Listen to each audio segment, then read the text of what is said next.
ના મિતા, આ બધા આપણી સાથે રહીને રાધાનું ધ્યાન રાખશે.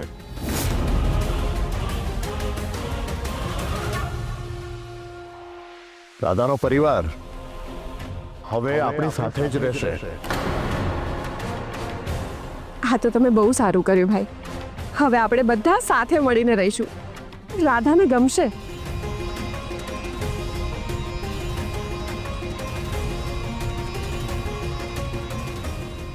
અને મને ખાતરી છે રાધા આપણને બધાને સાથે જોશે ને તો એ જલ્દી સાજી થઈ જશે.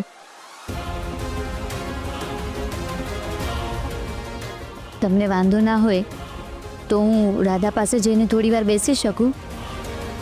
અરે કેમ નહીં, ચલો હું તમને એની પાસે લઈ જાઉં.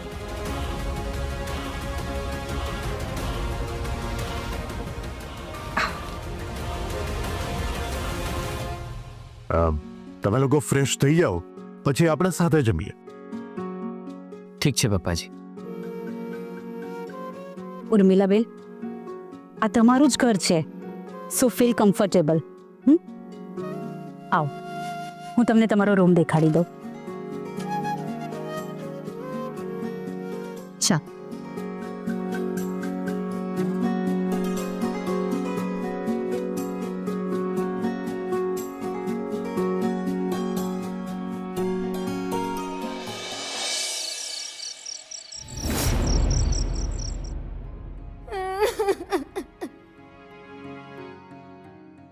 આ લોકો ક્યાં ગયા હશે, શું કરતા હશે, કઈ જ ખબર નથી પડી રહી.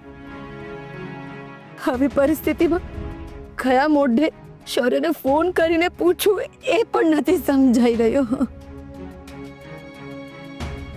વર્ષા, તું હજી સુધી મોઢું લટકાવીને અહીંયા શું કામ બેઠી છે? અરે મને બહુ ભૂખ લાગી છે, ખાવાનું આપણે જલ્દી. બા, તમને ખાવાની પડી છે.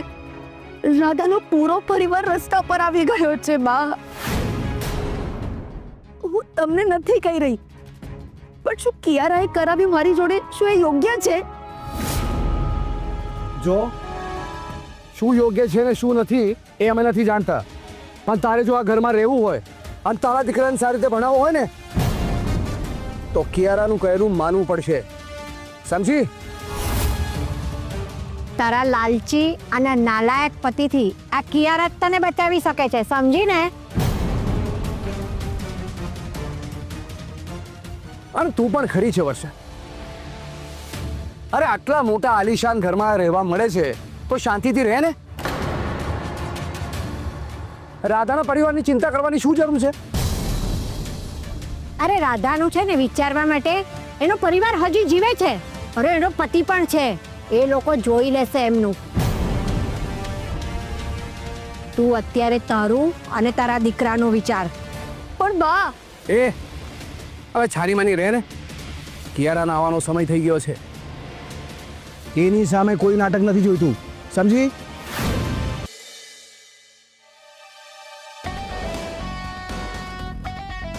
અરે મારી રીંગણી, તું આવી ગઈ? તારા માટે ઠંડુ પાણી લઈ આવું? ના, તો તને ભૂખ લાગી હશે, તારા માટે જમવાનું પીરસવાનું કહું? મારો મૂડ નથી. પણ બેટા આવું શું કામ કરે છે?